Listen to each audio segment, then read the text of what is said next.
Sa tingin ko, posible pa rin na makapaglaro si Gab Dagangon sa Ginebra pero medyo mababa ang tsansa ngayon. Si Dagangon ay isang versatile na player na kayang maglaro sa wing position. Pero hindi ganun kasikat kumpara sa ibang free agents. Alam naman natin ang Ginebra ay may established core na, lalo na sa wing positions kung saan nandoon sina Scottie Thompson at mga ibang player na talagang kilala na. Kung sakaling kunin siya na maaaring maging role player siya para sa depensa at hustle plays, pero kung titingnan ang playing style ng Ginebra na mas pinapaboran ang malalaki at athletic na wings, baka mahirapan siyang magkaroon ng consistent na playing time. Alam naman natin yan dati pa, di ba? Sa kaso naman ni Kobe Paras, mas mataas ang posibilidad na makabalik siya sa basketball. Alam naman nating may natural na athleticism at talent si Kobe Paras.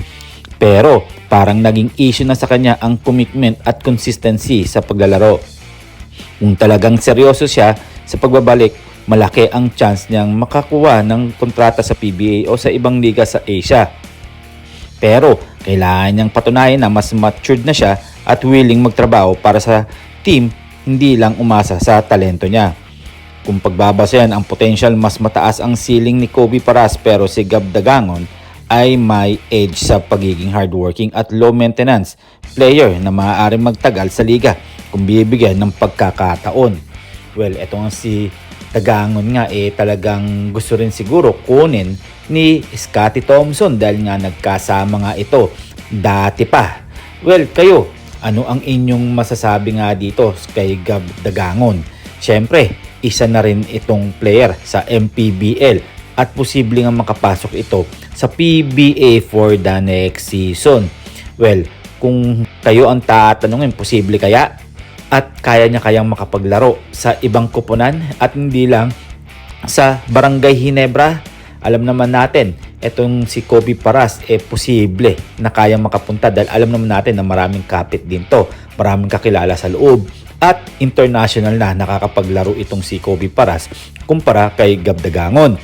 Kung sakaling mapaglaro nga ito sa PBA, saang team naman kaya pwedeng mapunta itong si Kobe Paras? Kung ako ang tatanungin mga pare ko, malamang mapunta ito sa SMB at sana nga, 'di ba, maging matured na nga siya at magtuloy-tuloy na rin siya dahil alam niyang may hinahawakan siyang pangalan dahil nga ang tatay niya talagang kilalang kilala noong panahon nila.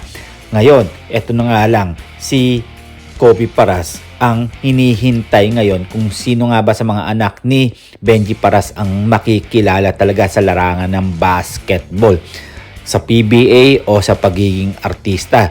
Siguro hanggang dito lang tayo at huwag nating kakalimutan na mag-subscribe, mag-comment, like, and share, and please click the bell para ma-receive ninyo lahat ang aking notification. So see you for my next video, see you for my next vlog.